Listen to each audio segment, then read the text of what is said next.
Hello bachchon, let's read the question. So the question over here says, what are vestigial organs? Explain with an example in digestive system of human body. So students, in the question they are saying कि vestigial organs किन्हें कहते हैं और हमें एक example लेना है vestigial organ का ह्यूमन बॉडी के डाइजेस्टिव सिस्टम में. ओके, सो बच्चों यहाँ पे की कंसेप्ट क्या रहेगा? The key concept would be that the key concept would be that कि vestigial organs are organs which have lost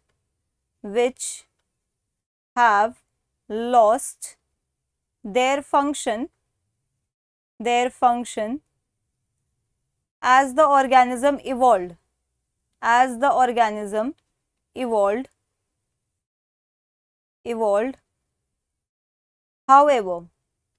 However, it was functional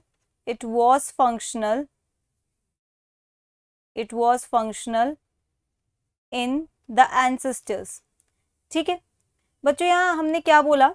हमने बोला कि जब एक एंसेस्टर से कोई ऑर्गेनिज्म डेवलप होता है, ठीक है, एडवांस होता है, इवॉल्व होता है, तो क्या होता है, कुछ ऑर्गन्स जो है वो अपना फंक्शन खो देते हैं बट वो लॉस्ट नहीं हो जाते हैं.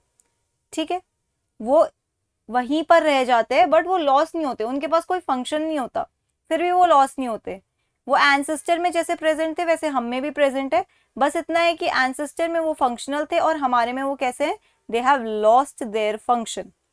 Okay, so if I take an example from human digestive system, it would be appendix. ठीक है, अपेंडिक्स. अब देखो अपेंडिक्स का क्या है, ये हमारे एंसेस्टर्स में प्रेजेंट था. ठीक है, एंसेस्टर्स में, बट जब हम जैसे जैसे हम एंसेस्टर्स से धीरे धीरे दूर जाते रहे, मतलब इवॉल्व होते रहे, जैसे जैसे हमारा इवोल्यूशन होता रहा और हम मैन बन गए, दैट इज होमो सेपियंस बन गए, तो ये ऑर्गन हम में था तो सही पर इसका फंक्शन नहीं रहा. एंसेस्टर्स में इसका क्या काम था? एंसेस्टर्स में appendix helped in digestion of cellulose present in plant cell wall. ठीक है, प्लांट के जो सेल्स होते हैं उनके बाहर एक सेल वॉल होती है, और ये जो सेल वॉल होती है, इस सेल वॉल का जो कॉम्पोजिशन होता है ये किसकी बनी हुई होती है? सेलुलोज की बनी हुई होती है. तो जब हमारे एंसेस्टर्स कभी भी प्लांट मटेरियल को खाते थे तो सेलुलोज को भी डाइजेस्ट कर पाते थे, क्योंकि ये अपेंडिक्स सेलुलोज के डाइजेशन में मदद करता था. लेकिन जैसे जैसे मैन इवॉल्व हुआ, ठीक है, मैन के पास ये एबिलिटी नहीं रही. Appendix lost its ability to digest cellulose, and hence man cannot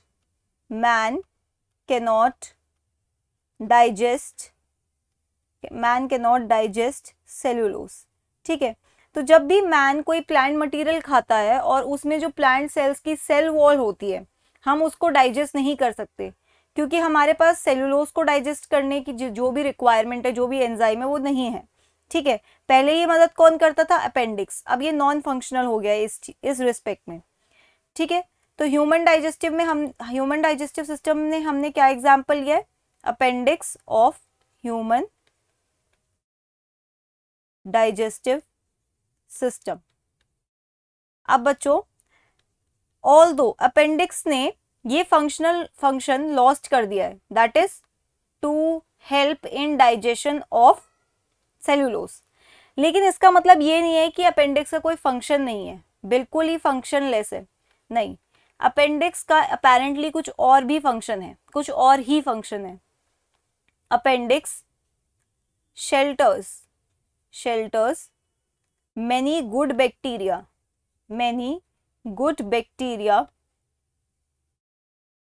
in our digestive system.